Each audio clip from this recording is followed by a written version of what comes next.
Ako, si Francis Riudique. Hatid sa inyo ang mga pinakamainit na balita sa bansa dito sa News Force. Sa ulon ng mga balita, DOH inilahad na mas malaking problema ang HIV sa bansa kaysa Mpox. Presyo ng gasolina at diesel tumaas. Kerosene muling nag-rollback. CHR naalarma sa direktiba ng PNP na paramihan ng mahuhuling kriminal. NCAP magpapatuloy sa kabila ng suspensyon sa EDSA Rebuild Project. Pagsugpo sa cancer, ibinahagi ng eksperto at survivor ngayong National Cancer Survivor Month. Mga residente ng Angat nagprotesta sa resulta ng halalan. Patas at pantay na balita. Komprehensibong ulat para sa pulso ng masa. Ito ang News Force. Para sa unang balita, inilahad ng Department of Health o DOH na mas malaking problema sa Pilipinas ang Human Immunodeficiency Virus o HIV kumpara sa monkeypox o Mpox. Dahil dito, iminumungkahi ng DOH na gawing National Public Health Emergency ang HIV dahil sa paglobo ng kaso nito sa bansa. Tumaas ito ng 500% o 57 ang bilang ng kumpirmadong kaso kada araw mula January hanggang March ngayong taon. Pilipinas din ang may pinakamataas na bilang ng bagong kaso ng HIV sa Western Pacific region.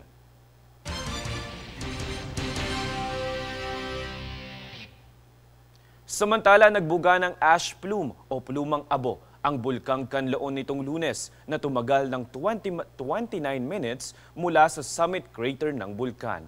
May itaas itong 1.5 kilometro. Ito'y ayon sa Philippine Institute of Volcanology and Seismology o PHIVOLCS. Sa kabila nito, muling iginiit ng PHIVOLCS na mahigpit na ipinagbabawal ang pagpasok sa 6-kilometer danger zone dahil sa panganib ng bigla ang pagsabog. Samantala, nananatili pa rin sa Alert Level 3 ang estado ng bulkan.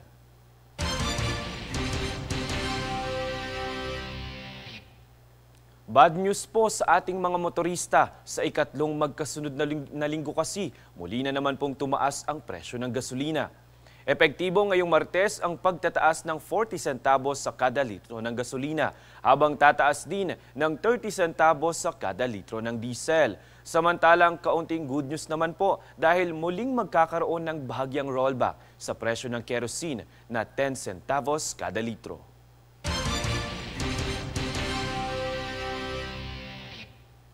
Samantala, natagpo ang palutang-lutang sa karagatan ng Masinloc sa Bataan ang tinatayang 890 million pesos na halaga ng shabu.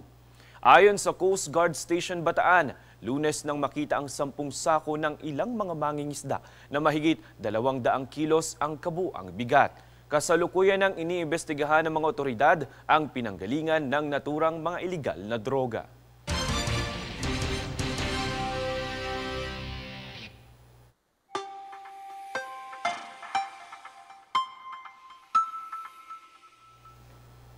Mga kababayan, it's official. Tag-ulan na po. Ito ang idineklara ng Philippine Atmospheric, Geophysical and Astronomical Services Administration o PAGASA, ilang araw matapos mamataan ang papalapit na habagat sa Pilipinas. Sa pagsisimula ng rainy season, inaasahang mararamdaman ng bansa ang pinakamababang temperatura mula 26.1 degrees Celsius tuwing alas 6 ng umaga at pinakamataas na temperatura na po ang 30 degrees Celsius pagpatak ng alas 11 ng umaga. Sa ngayon, aktibong nakakaapekto sa Luzon ang habagat, habang intertropical convergence zone naman po sa Mindanao.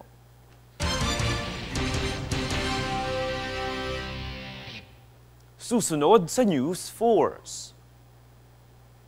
DOT mas maghihigpit sa seguridad bunsod ng pagbugso ng mga turista mula sa South Korea.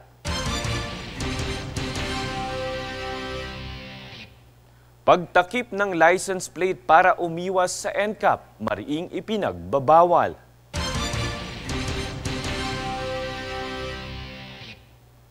CHR na alarma sa direktiba ng PNP na paramihan ng mahuhuling kriminal.